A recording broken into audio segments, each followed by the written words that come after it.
I went to PAX East and played a bunch of games. Cloak and Dasher, it's kind of like a flash game and reminded me of the N+ games, but way too simple. You might as well just go and play N+. Moving Out is a game similar to Overcooked, but you're with a team getting everything out of a house into a moving truck, and it's all kinds of fun. 30XX is a roguelite Mega Man Zero type game where you get power-ups and go across the levels like a normal Mega Man game. Starcrossed is sort of a bullet hell where you play as magical girls, and there's a rhythm aspect to it and a co-op aspect to it. The artwork's really nice. It's really something different and enjoyable. NeonCity Riders is a overhead action game that, from what I played with the demo/tutorial, it kind of fell flat. I thought it would be more enjoyable. I like the art style, but the demo did not speak to me at all. Emily is Away made me think of exactly how I was 10, 12 years ago when I first signed up for Facebook, which was really interesting to see it captured so well. I'm definitely really interested in playing this game again. SKylands is another over-top game, kind of a steampunk, ride your own ship around and shoot things. The demo, once again, was one that left me wanting more, but didn't really entertain me that much. I stopped playing it, actually. Elsie is probably one of the best games I played there, which is kind of like 30XX, side-scrolling, sort of like Mega Man, but has a lot more of its own twist. It didn't feel like this is just another Mega Man game.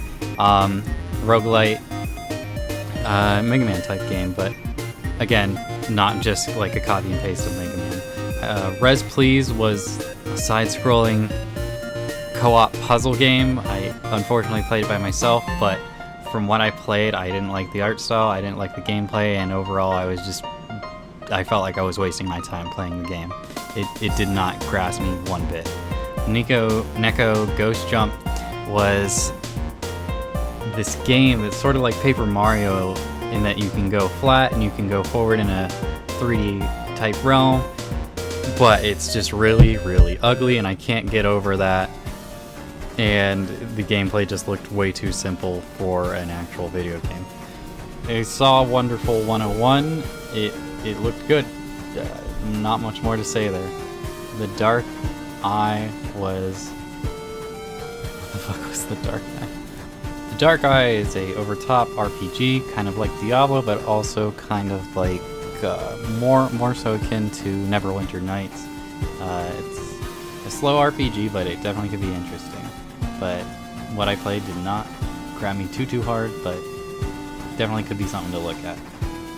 Renaine is a side-scrolling game where you play as this little knight and there's these little dudes, and it's got a very nice art style. I enjoyed what I played. It's definitely something on my radar. Ambition, a Minute in Power is a visual novel type game where you play as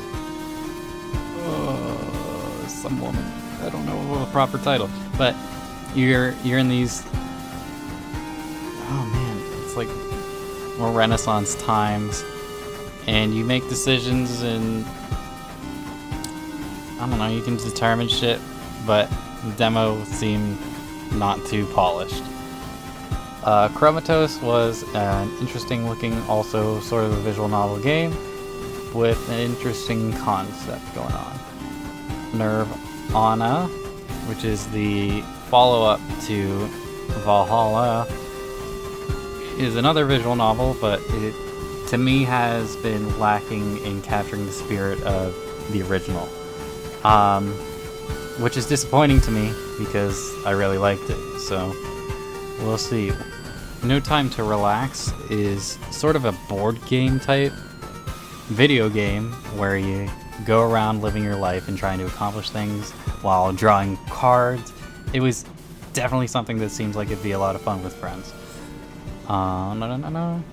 Gigabash was a game where you play as kaiju and battle it out in an arena-style fighting game. You power up and get big, and it was just it was a lot of fun. Gestalt, Steam, and Cinder is a Metroidvania type game with beautiful graphics. The fighting was interesting. I'm hoping that there's more to it, but a lot of the demo was story, which was not what I was hoping to get into right off the bat. Friend Sighting is a game about playing as Mothman in a school filled with other cryptids. It's a free game, but overall it's kind of just okay. It was a little fun little thing. Star Renegade, I forget it. Shovel Knight Pocket Dungeon was an interesting new take on the Shovel Knight games and making it into a little puzzle game while keeping a whole bunch of the interesting concepts of Shovel Knight and putting it into that realm of game is definitely something new and interesting for the concept. I'm interested in it. Shovel Knight Dig is really, really good. It's definitely the right step to take in the Shovel Knight franchise. It's similar enough to the original Shovel Knight, but it's different enough to keep it constantly interesting. Relic Hunters is kind of like Enter the Gungeon, but it just needs something a little more interesting. I felt like I was getting bored as I was playing through each level. Ministry of Broadcast was a game that's sort of like a side-scrolling story game, kind of a click-and-point game, but it's a side-scroller. But what I played just did not feel fun. Super Meat Boy Forever. A fun game, but it made me just kind of wish it was a new Meat Boy game as opposed to just an auto runner. Alien Hominid Invasion really surprised me. I thought it would just be another Alien Hominid game, but it's interesting enough that there's constantly something to do. There's objectives, and it captures the essence of Alien Hominid real well in an interesting new way. Skul the Hero Slayer was probably my favorite game I played there. It's out in early access on Steam. It's sort of a roguelite Metroidvania where you play as a little skeleton and gain power-ups and different heads where you get a whole different moveset. Definitely something to check out. Dragon Marked for Death is another Metroidvania type game. Very beautiful looking, but what I played, the gameplay seemed really flat. I don't know if there was more to it or if it was just because I was playing the demo. Red Wing is a dogfighting, aerial dogfighting game where it is what it is. But by the middle of the demo, I was like, okay, I'm done. That's okay. That was PAX East. It was a lot of fun. A lot of good games. Bye.